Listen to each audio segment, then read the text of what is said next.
O Campeonato Goiano de 2026 está pregando algumas surpresas, algumas nuances diferentes e eu, Danilo Dias, vou te trazer detalhes do que eu vi ao longo da primeira fase nos 8 jogos. Mas antes, quero convidar você para participar do Game do DD, é um game interativo, um game no aplicativo que é super bacana de participar. Você compartilha os seus palpites de toda a rodada do Campeonato Brasileiro, tem premiação em dinheiro, em Pix, em espécie, também tem premiação após a 10ª rodada. Eu vou presentear o ganhador que tiver participado dessas 10 primeiras rodadas conosco, com a camisa oficial. Então, de 10 rodadas, você tem que participar no mínimo 8 para entrar nessa brincadeira conosco, para ganhar essa camisa que eu mesmo vou oferecer, do time que você quiser do Campeonato Brasileiro da Série A. Então, clica no link aqui no QR Code, vamos deixar o link também na descrição e vem brincar conosco, tá um game muito bacana que estamos fazendo aí.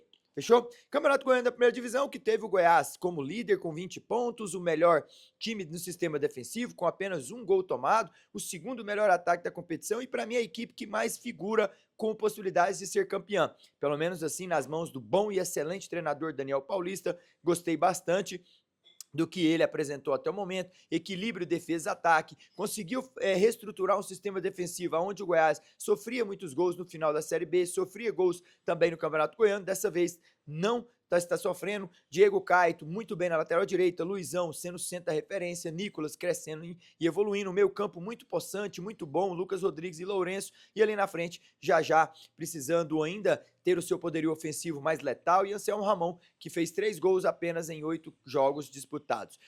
O Goiás, que chega com 20 pontos, é o melhor time, ganhou ganhou um clássico maior do seu maior rival, empatou o outro, e depois ganhou todos os jogos que disputou, exceto contra o craque que empatou. Esse craque de Catalão é o adversário do Goiás nessas quartas de final. O craque no início da competição era gerido por Luan Carlos, agora é gerido por Kleber Gaúcho, e não é o mesmo craque que o Goiás enfrentou e teve dificuldades em empatar em 0-0 lá na Arena Rifert. Esse craque do Kleber Gaúcho vem de 3 jogos consecutivos sob o seu comando, ele não tomou nenhum gol, fez 4 nesses 3 jogos, venceu a Aparecidense por 1-0 com um gol de bola parada, um pênalti, depois empatou com o Atlético em Goiânia no estádio Antônio Ascioli e venceu quando precisava na última rodada do Centro-Oeste por 3-0. 4 gols marcados em 3 jogos, 7 dos 9 pontos nas mãos do Kleber Gaúcho. Então não é o mesmo craque que apresentou diante do Goiás. É um craque melhor, é um craque com mais confiança e que não vai ser tarefa fácil para o Goiás. É verdade que ele custou a classificar? Sim, porque no início da competição esperou-se mais de Luan Carlos e ele não entregou, mas na reta final, nas mãos de Kleber Gaúcho, de fato conseguiu entregar um melhor posicionamento. Goiatuba conseguiu se livrar do rebaixamento ao bater o Atlético de virada, 2-1. Glauber Ramos demonstra mais uma vez que é aquele treinador de sequência, é aquele treinador que pode ser acudido quando ligam para ele chega para resolver. Chegou, resolveu, pegou o time na lanterna da competição, colocou ele ali na 9ª colocação, nem cai e nem sequer garantiu a vaga, mas ao menos permaneceu na primeira divisão do campeonato principal para a temporada de 2027, algo que é importante e certamente ele deva permanecer aí para a sequência do Brasileiro da Série D. O Atlético, já falando nele, foi derrotado na última rodada, ficou na 4ª colocação do certame, um time muito instável, é o time da capital que mais gols tomou ao lado do Vila Nova, foram 8 jogos, 8 gols tomados, a média de 1 gol por jogo. O Atlético que tem um treinador que é o rei dos clássicos, mas de fato ele venceu o Vila Nova e empatou com o Goiás, ainda não perdeu clássicos em Goiás, desde a sua chegada em janeiro de 25, foram 9 jogos, 5 vitórias, 4 empates, mas ele deixa muito a desejar, principalmente nos jogos fora de casa, e o Atlético nesse Campeonato Goiano deixou 3-1, uma derrota pesada lá no Arapucão, perdeu para 2-1 agora para o Goiatuba e empatou em 0-0 com o craque, no qual eu citei do Kleber Gaúcho, em um jogo muito feio e moroso. Seu presidente já está com paciência pequena, já começou a falar nas entrelinhas, já começou a demonstrar insatisfação e nós sabemos que Adson Batista, o seu modo operante, nunca é com tanta paciência assim, ainda mais classificando em 4º lugar. Vamos ver, o Atlético vai enfrentar a Abecate, que empatou na última rodada 3-3 em um grande jogo contra a Aparecidense.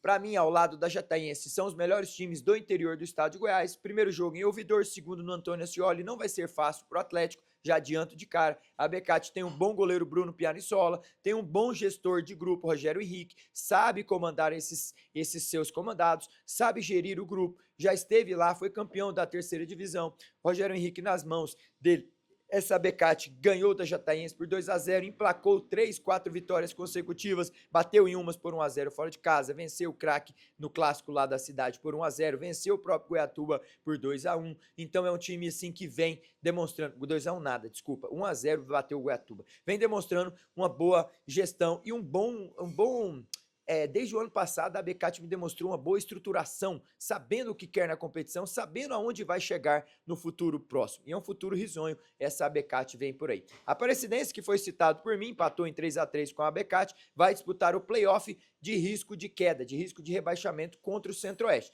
Para mim, os dois times figuraram muito mal nesse campeonato goiano. Lembrando que a Aparecidense é o único time do Centro-Oeste campeão brasileiro da Série D.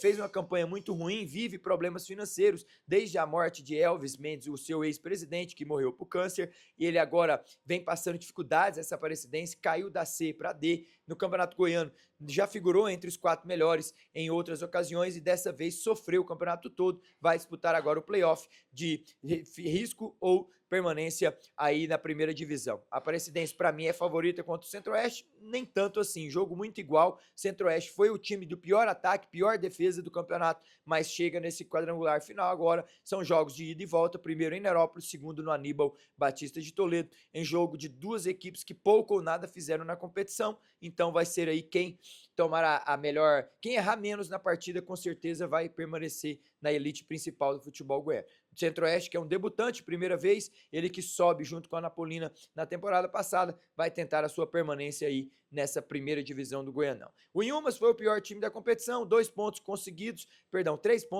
oriundos de 3 empates, 5 derrotas, perdeu para o Goiás nos últimos segundos do jogo. É uma campanha muito abaixo do que era esperado. O time da Pantera vai ser rebaixado, vai disputar a divisão de acesso em 2027. Uma pena para a cidade tão bacana, próximo a Goiânia, que não vai ter um time na elite do futebol goiano. O Vila Nova, que foi o melhor ataque da competição, 18 gols marcados em 8 jogos realizados, 18 pontos conseguidos, oriundos de 6 vitórias e 2 derrotas para os clássicos. Perdeu para a equipe do Atlético e perdeu para o Goiás. Então, o Vila, contra times do interior, demonstrou que sabe jogar, demonstrou que é uma força da capital, mas nos clássicos, Humberto Lousi ainda não venceu clássicos enquanto comandante do Vila Nova. Em 2019, perdeu 1, 2025 perdeu 1 para o Atlético na Série B, 2026 já perdeu 2, então soma 4 clássicos e 0 pontos. Não é um treinador que de fato entende de clássicos. Hugo Jorge Bravo, o presidente, desde a sua chegada de 2023 para cá, não perdia para o Goiás, nas mãos do Loser perdeu depois de 10 jogos. Não sei até quando vai durar essa paciência do Hugo Jorge Bravo com um treinador que não sabe o que é ganhar clássicos, mas a verdade é que temos que pontuar aqui nas mãos do Loser. O Vila encontrou o Guilherme Della Torre, que tem 6 gols em 8 jogos, é o artilheiro da competição, vem vivendo um excelente momento, encontrou de fato a alegria de marcar gols e o torcedor ansiava por isso, visto que nas mãos e nos pés de Gabriel Poveda na temporada passada foi apenas 2 gols no Goiano, Guilherme Della Torre já entregou 6 até o momento. Também, João Vieira, diga-se passagem, tem que ser citado nesse vídeo. João Vieira, 6 assistências, 2 gols marcados, é a referência desse meio campo colorado. O número 5 está carregando, de fato, esse campeonato goiano nas costas, ao lado do Lucas Rodrigues e Lourenço, outros 2 grandes destaques desse campeonato nessa primeira fase. João Vieira deu mais uma assistência para Guilherme Della Torre. Dos 6 gols que ele tem, 3 foram passes diretos de João Vieira, então tá sendo aí o garçom que Guilherme Della Torre sempre quis encontrar e encontrou aqui no Vila Nova. O Vila que vai enfrentar o time do Anápolis, reeditando aquela grande decisão de 2025. Um jogo muito interessante, o Anápolis que começa muito mal o Campeonato Goiano, mas enfrentou o Atlético na estreia, fora de casa e perdeu, e voltou para dentro do Jonas Duarte, empatou um jogo muito ruim, 1-1 contra o Centro-Oeste, depois recebe o Vila Nova na terceira rodada e perde por 3-1, e agora, depois começou a sua caminhada contra times do interior, que aí garantiu a sua classificação, batendo o maior clássico de Anápolis, a Anapolina, por 2-0 na última rodada e entrando na 7ª colocação, vai enfrentar o Vila, um jogo muito igual, um jogo muito equilibrado, mas eu vejo que o Vila parte com favoritismo por ter vencido o Anápolis dentro do Jonas Duarte por 3-1 com méritos, mas o time do Ângelo Luiz parece ter engatado aí uma forma diferente de jogar. Foi assim contra a Anapolina, vamos ver. Vai trazer muita dificuldade para o Vila Nova de fato, mas o Vila para mim estará na semifinal do Campeonato Goiano e quem sabe buscando o bicampeonato. Último jogo desse confronto do playoff de quartas de final, a Jataiense enfrenta a Anapolina, 2 times do interior. A Jataiense para mim tem o terceiro melhor ataque da competição. Assis, um bom jogador, fez um golaço na última rodada contra o Vila Nova. A Jataiense que venceu por 3-0 essa mesma Anapolina no estádio Arapucão em jogo realizado na quarta e quinta rodada. A Jataiense que sofre um desar muito grande para o Vila Nova de 4-1, mas é um time que vai buscar a sua vaga na semifinal. Ao lado da Abecate, para mim, são os dois melhores times que figuraram nessa primeira fase, tanto é que ela ficou na terceira posição à frente do Atlético Goianiense por ter mais critérios de gols, 13 gols marcados, aí é o terceiro melhor ataque da competição. Então a Jataiense vem, para mim, demonstrando um forte time e é favorita a estar na semifinal aí, eliminando a Anapolina, que vai ser bom para a cidade de Jataí, uma bela cidade, um estádio bacana, onde o Arapucão é o palco dos jogos. Ela decide em casa, faz o primeiro jogo no Jonas Duarte e depois joga no estádio Arapucão. Fechou? Não esqueça de participar do nosso game do DD, deixe o like, compartilhe o vídeo, se você comunga das mesmas opiniões que eu. Para mim teremos Goiás, a Abecate, Jataiense e Vila Nova nas semifinais. Eu espero que você tenha gostado, deixe o seu like, comente aqui abaixo para que juntos possamos estar aí sempre trazendo material novo para vocês. Fechou? Valeu, forte abraço!